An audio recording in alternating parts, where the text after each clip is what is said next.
آپ اپنے بزرگوں کو دیکھیں کہ ان کی زندگی میں کتنی علمی منشگافیاں ہوتی تھیں، علمی نکات ہوتے تھے، معارف ہوتے تھے. انہوں نے بھی تو وہی کتابیں پڑھی ہوتی تھیں. آج طلباء جو کتابیں پڑھ رہے ہیں حدیث پاک کی، یہی بخاری شریف حضرت نانوتوی رحمۃ اللہ علیہ نے پڑھی، حضرت گنگوئی رحمۃ اللہ علیہ نے پڑھی، حضرت اقدس تھانوی رحمۃ اللہ علیہ نے پڑھی، حضرت شیخ الہند رحمۃ اللہ علیہ نے پڑھی، حضرت مدنی رحمۃ اللہ علیہ نے پڑھی. مگر انہی کتابوں کو پڑھ کر ہمیں عشر عشیر بھی وہ کیفیت حاصل نہیں ہوتی جو ہمارے اکابر کو حاصل اللہ نے عطا فرمائی. اس کی وجہ کیا تھی؟ کہ کتابوں میں فرق نہیں ہے، تقوی میں فرق ہے. ان کی زندگی میں تقوی تھا، وہ گناہوں سے بچتے تھے، لہذا ان کے دل منور ہو گئے تھے. آج گناہوں کی وجہ سے ہمارے اوپر وہ اثرات مرتب نہیں ہوتے. چنانچہ انہی کتابوں کو پڑھنے کے بعد علمی استعداد پیدا نہیں ہوتی. امام اعظم ابو حنیفہ رحمۃ اللہ علیہ کی مبارک زندگی کو دیکھیں، ان کی باتیں پڑھ کے سن کے انسان حیران ہو جاتا ہے. چنانچہ ایک مرتبہ امام اعظم ابو حنیفہ رحمۃ اللہ علیہ بیٹھے ہوئے تھے. ایک بندہ آیا اور اس نے آ کے کہا جی کہ میری بیوی کو ہنڈیا چاٹنے کی عادت تھی اور مجھے بری لگتی تھی، تو میں نے اس کو منع کر دیا. غصے میں کہہ دیا اگر تو نے ہنڈیا چاٹی تو تجھے 3 طلاق. وہ کچھ دن تو رکی رہی، پھر ایک دن اس نے ہنڈیا چاٹ لی. تو اب میں نے جس سے بھی پوچھا اس نے کہا تیری بیوی کو طلاق ہو گئی. تو میں تو بڑا پریشان، مجھے آپ بتائیں جی طلاق ہوئی یا نہیں؟ حضرت نے فرمایا کہ بیوی کو بلاؤ، میں اس سے پوچھوں گا. چنانچہ اس نے بیوی کو بلایا تو حضرت نے اس سے پوچھا کہ تم نے ہنڈیا چاٹی؟ جی. کیسے چاٹی تھی؟ حضرت ایسے سالن اس میں جو بچا ہوا تھا وہ لیا اور یوں لے لیا منہ میں. حضرت نے فرمایا جاؤ، تمہاری بیوی کو طلاق نہیں ہوئی، اس نے ہنڈیا نہیں چاٹی، اس نے انگلی چاٹی تھی. اب یہ نقطے کیسے ملتے تھے ان کو؟ اس وجہ سے کہ ان کے اندر تقویٰ ہوا کرتا تھا. چنانچہ ایک مرتبہ علماء میں مسئلہ چلا کہ جب بندہ 4 رکعت کی نیت باندھ لے اور 2 رکعت کے بعد التحیات میں عبدہ و رسولہ کے بعد قیام کرے، کھڑا ہو جائے، تو بھئی اگر بھول جائے تو کسی نے کہا جی اللہم پڑھ لے اور پھر کھڑا ہو جائے تو بھی کوئی حرج نہیں. اللہم صلی پڑھ لے تو بھی کوئی بات نہیں.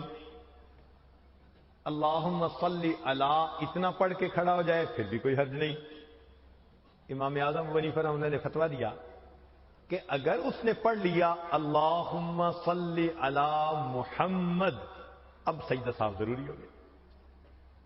اب یہ فقہ کا مسئلہ تھا اور امام صاحب نے فتویٰ دے دیا. تو کہتے ہیں کہ امام اعظم رحمۃ اللہ کو خواب میں نبی علیہ السلام کا دیدار نصیب ہوا تو اللہ کے حبیب صلی اللہ علیہ وسلم نے فرمایا نعمان، تم نے میرا نام پڑھنے والے پر سجدہ صاحب کا حکم لگایا ہے، میرا نام پڑھنے والے پر سجدہ صاحب کرنے کا حکم لگایا ہے.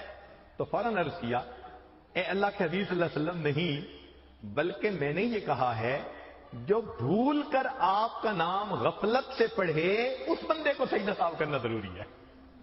تو اللہ کے حبیب صلی اللہ علیہ وسلم بہت خوش ہوئے کہ ہاں تم نے بہت اچھا فتویٰ دیا. تو یہ نقطے کیسے ملتے تھے؟ یہ اللہ کی طرف سے ان کے تقویٰ کی وجہ سے ملتے تھے. امام اعظم حنیفہ رحمۃ اللہ بیٹھے ہوئے ہیں، ایک بڑے میاں آئے اور آ کے پوچھتے ہیں واؤ او واوین. امام صاحب نے فرمایا واوین. جاتے ہوئے کہنے لگا لا ولا. اب اتنے بڑے بڑے علماء بیٹھے ہوئے تھے، کسی کو کچھ سمجھ میں نہیں آیا کہ بڑے میاں نے اشارے کیا کیے، امام صاحب نے جواب کیا دیے. سارا دن سوچتے رہے، زور آزمائی کرتے رہے. شام کو کہنے لگے کہ حضرت آپ ہی بتا دیجئے امام صاحب اس بوڑھے نے آپ کو کیا کہا.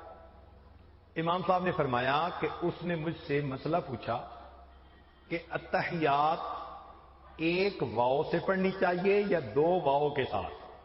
ہم حنفی لوگ 2 واو سے پڑھتے ہیں، التحیات للہ والصلوات والطیبات. کہ اس نے مجھ سے پوچھا ایک سے پڑھوں یا 2 سے؟ میں نے کہا 2 واو سے پڑھو. اچھا یہ تو بات سمجھ میں آ گئی، مگر وہ جاتے ہوئے لا ملا کہہ گیا. فرمایا کہ یہ وہ مجھے دعا دے گیا ہے. حضرت لا ولا کیا دعا ہوئی؟ فرمایا قرآن مجید کی آیت کی طرف اشارہ کر کے گیا ہے، اللہ ابو حنیفہ کے علم کو ایسا شجر طیبہ بنا دے، لا شرقیت ولا غربیہ۔ تو اللہ تعالیٰ اس تقوی کی وجہ سے بندے کو ایسی نکتہ آفرینی عطا فرما دیتے ہیں۔ سینکڑوں مثالیں دی جا سکتی ہیں امام اعظم ابو حنیفہ رحمۃ اللہ علیہ کے بارے میں۔